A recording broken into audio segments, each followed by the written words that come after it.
Caring for your family at home can have significant consequences. Some are positive and some are negative. However, even with the ones that are negative, the areas that are negative, we can improve those areas by ensuring that we try or we establish a balance between caregiving, family, social life. Yeah. So, what are some of the positive effects of caring for your loved one as a family member? One, it brings you closer. You begin to understand what a certain look, what the person is saying. You begin to know, okay, they don't like juice, they prefer morbi, they don't like hot tea, they like it warm. So it draws you closer, which is a very positive effect in the relationship. There's a sense of fulfillment. Hey, my loved one took care of me when I was younger. It is my turn and I am happy to be taking care of my family member. So there's a sense of fulfillment and a sense of purpose in providing that care. Another positive outcome, caregivers can have, you begin to have personal growth. You're going to realize you might have started saying, I don't know if I could do this. I don't know if I could tidy my father when he passes stool. But at the end of the day, as you begin to do it, there is a greater sense of empathy, and you begin to recognize, hey, I can't really do this.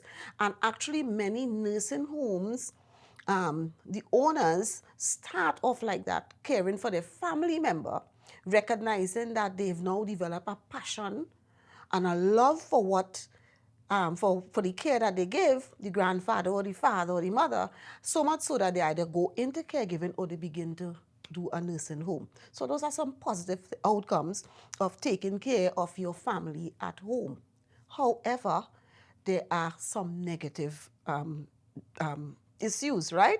So one, your health could begin to deteriorate if you do not pay special attention to yourself. So you need to ensure that you are going to the doctor when you have to.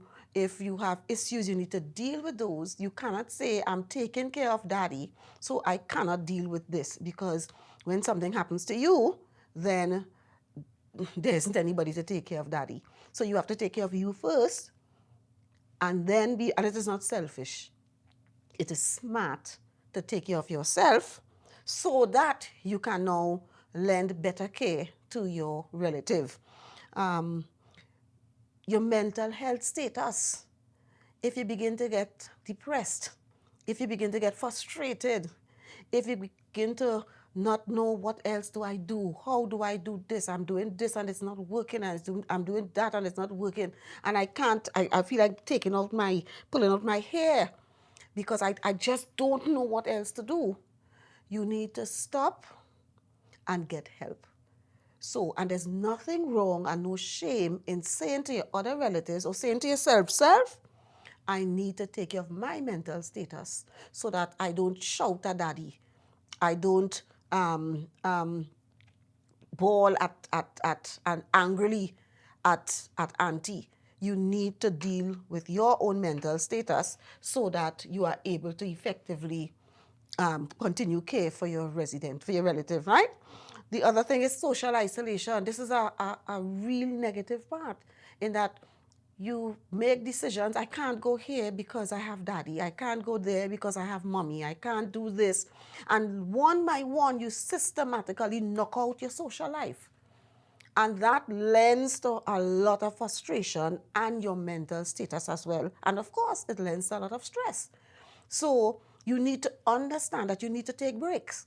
You must take breaks, go out from time to time, attend to your family issues as well, so that your mental status is much more positive and you are able to cope. Remember to eat well as well. Balanced diet.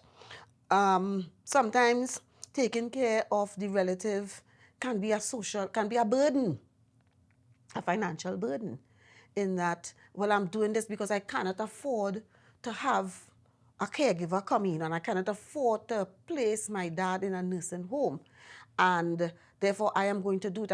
So it means then that you may have to leave your job, or you may have to miss a lot of work from your job, which impacts on your income. Yeah. And that lends to further stress and further damage to your psyche, and then it's difficult to pass on proper care to your relative. How do we deal with this? But before we do that, we have one more: total burnout.